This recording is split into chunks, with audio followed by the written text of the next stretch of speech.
Alam mo ba, may mga simpleng ugali na kapag ginawa mo araw-araw, hindi lang kaaya-aya sa babae, pero talagang naiwan sa kanyang alaala. Hindi ito tungkol sa pagiging charming sa fake na paraan o pagpapakita ng material wealth. Ang totoong memorable na lalaki ay yung authentic, grounded at consistent sa sarili.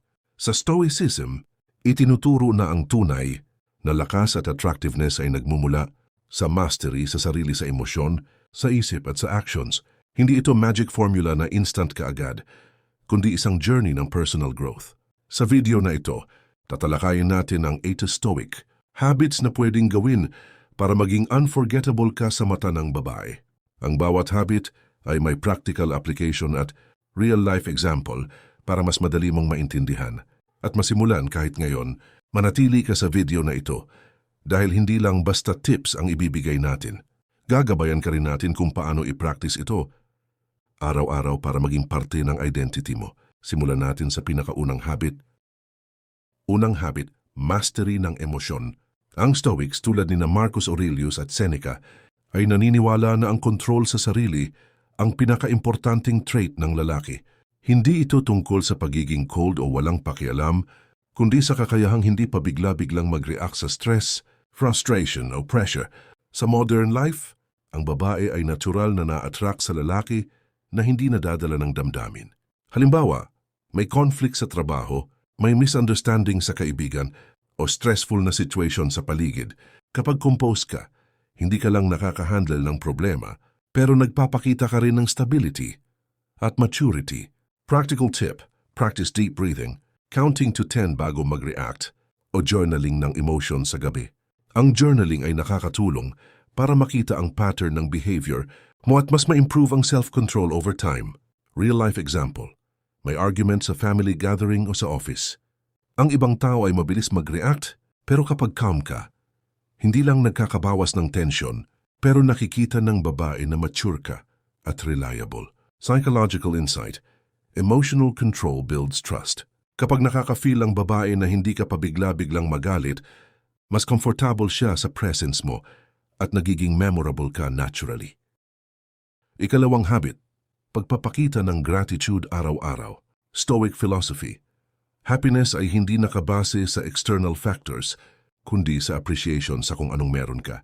Sa relationships, kahit maliit na gestures tulad ng appreciation sa effort niya o simpleng bagay na ginawa niya, para sa iyo ay may malaking impact. Ang gratitude ay nagpapalakas ng positive energy at nagpapakita ng emotional maturity.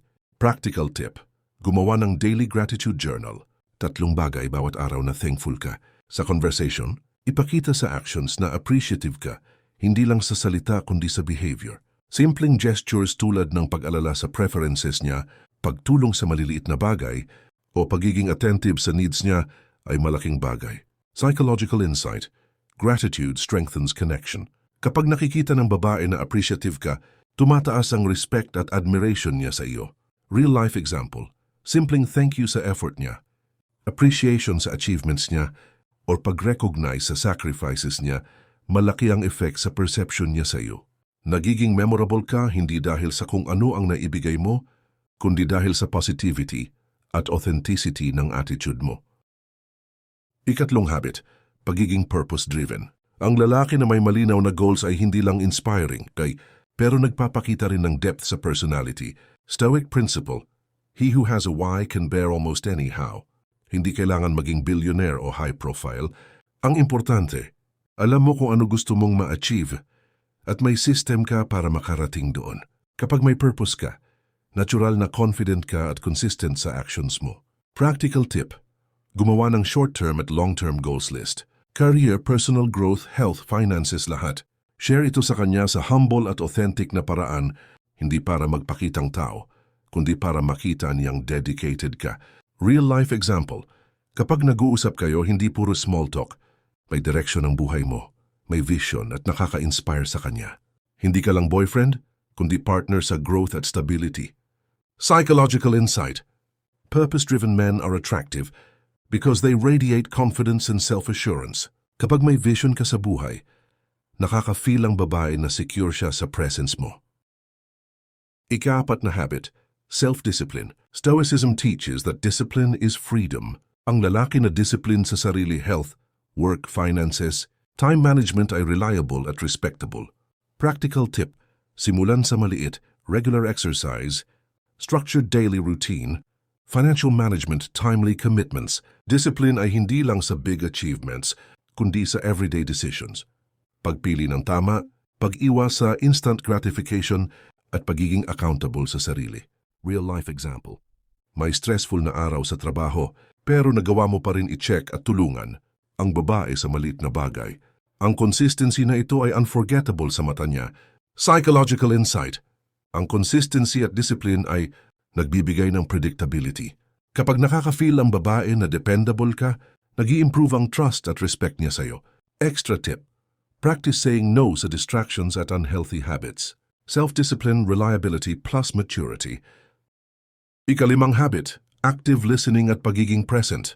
Ang Stoics ay nagtuturo ng control sa attention, bigyang importansya, ang kung ano ang nasa harap mo. Sa relationships, hindi lang basta nakikinig, kundi tunay na nakaka-relate at naiintindihan ang kausap. Practical tip, iwasan ang distractions tulad ng phone o background noise kapag nag-uusap kayo. Ulitin o i-rephrase ang sinabi niya para ipakita na naiintindihan mo. Pag-follow up sa mga bagay na na-share niya nun, hindi lang basta memory exercise, kundi pagpapakita ng genuine interest. Real-life example, imagine nagkukwento siya ng stressful day sa work. Instead na magbigay agad ng advice o judgment, unahin mo ang pakikinig at empathize. Pwede mong sabihin, Fai, naiintindihan ko. Siguro mahirap talaga yan. Maliit lang pero malaki ang effect sa emotional connection. Psychological insight. Active listening builds trust at emotional security. Kapag nakaka-feel ang babae na fully present ka, mas nakaka-relate siya sa iyo at nagiging memorable ka sa kanyang alaala. Additional tip, sa bawat interaction, mag-observe sa body language niya, eye contact, tone of voice, at gestures. Kapag na-respond mo ng tama, lumalalim ang connection. Ay ka-anim na habit, humility. Ang Stoic teaching, true strength is silent. Ang lalaki na confident pero hindi boastful ay natural na attractive. Practical tip, i-share achievements sa humble, non-competitive way. Iwasang i-compare ang sarili mo sa iba. Mag-appreciate ng progress ng sarili at ng ibang tao. Real-life example, sa social gathering, hindi mo kailangang i-show off ang accomplishments mo. Ang simple appreciation sa sarili at sa iba ay mas impactful.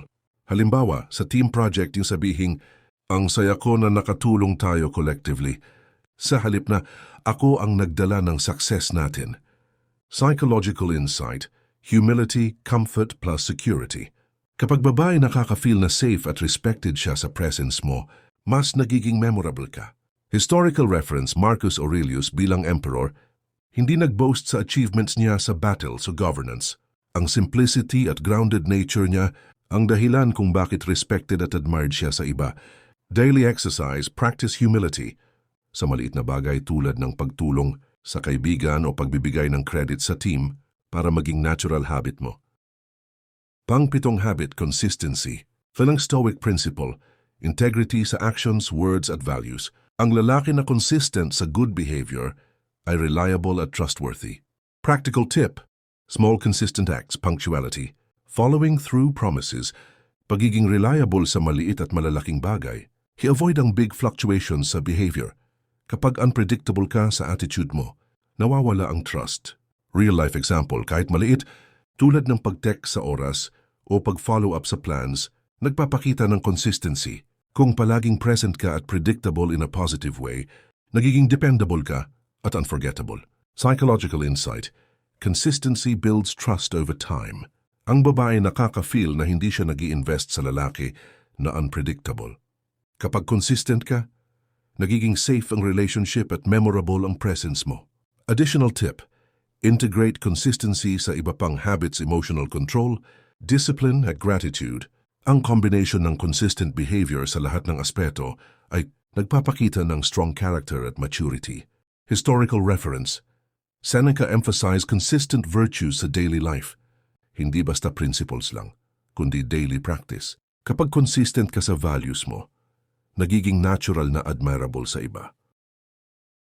Pang-walong habit, calmness under pressure. Stoics value inner peace at resilience. Composure under stress signals strength at maturity. Practical tip, develop mental calmness sa pamamagitan ng meditation, deep breathing, o reflection bago mag-react sa stressful situations. Practice scenario-based preparation. Isipin ang possible challenges at paano ka magre-react ng composed. Real-life example, stressful situation sa work o family, tulad ng misunderstanding o emergency. Instead na mag-panic o mag-react impulsively, composed ka at nakakapag-isip ng practical solutions. Ang babae makaka-feel na may depth at emotional stability ka, psychological insight, calmness under pressure, confidence pull as reliability. Ang aura mo nagiging attractive at memorable sa long-term dahil nakaka-feel ang babae na may security at emotional balance sa presence mo. Historical reference, Epictetus teaches that external events are not in our control, only our reactions. Ang lalaki na composed kahit sa pressure ay nagre-reflect ng wisdom at emotional intelligence. Daily exercise, practice handling small stresses calmly. Mula sa traffic, minor arguments, o delayed tasks, dahan-dahang discipline sa reactions mo. Over time, magiging natural na trait ang calmness under pressure. So yan ang 8 stoic habits na pwedeng gawin para maging unforgettable ka sa mata ng babae. Hindi ito instant magic, kailangan ng consistent practice at reflection. Pero sa bawat araw na ipapasok mo ang mga habits na ito sa buhay mo, emotional control, gratitude, purpose, discipline, presence, humility, consistency, at calmness under pressure, makikita mo ang pagbabago hindi lang sa perception ng babae kundi pati sa sarili mo. Ang bawat habit ay nagtuturo ng personal growth, emotional stability at integrity. Ang tunay na charm ay hindi nakukuha sa material things o gimmicks, kundi sa pagiging authentic, grounded, at consistent sa sarili mo. Kapag sinanay mo ang sarili mo sa mga traits na ito, natural na nagiging memorable ka sa presence mo hindi lang sa babae, kundi sa lahat ng tao sa paligid mo. Practical tip, simulan mo sa isang habit bawat linggo, obserbahan ang effect sa sarili at sa interactions mo sa iba. Hindi kailangan perfect ka agad. Ang mahalaga ay may progress ka araw-araw. Kung gusto mo pa ng ganitong insights at tips para sa personal development at stoic lifestyle, i-like ang video, mag-subscribe, at i-hit ang notification bell para updated ka sa mga susunod nating videos. Salamat sa panonood at simulan mo na ang practice ng mga habits na ito. Ngayon ang future version mo ang magpapakita ng resulta.